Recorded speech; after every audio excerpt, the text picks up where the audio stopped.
Hello everyone! Welcome back to our channel. In this quick tutorial, I'll walk you through how to create your very own Instagram profile card. Let's dive in. First, open the Instagram app on your mobile device. Once you're in, tap on your profile picture in the bottom right corner to go to your profile.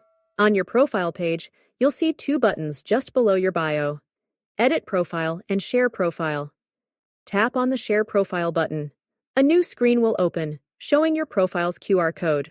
To create your profile card, swipe left or right on the current QR code to explore different card styles and layouts.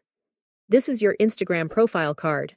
If you want to update any information, tap on Edit Profile to make adjustments. Once you're ready, tap the Download button to save your profile card to your device. A pop-up will appear, allowing you to choose between saving just the QR code or profile info. After saving, you can easily share your Instagram profile card through messaging apps, email, or even social media by selecting your preferred sharing option. And that's it!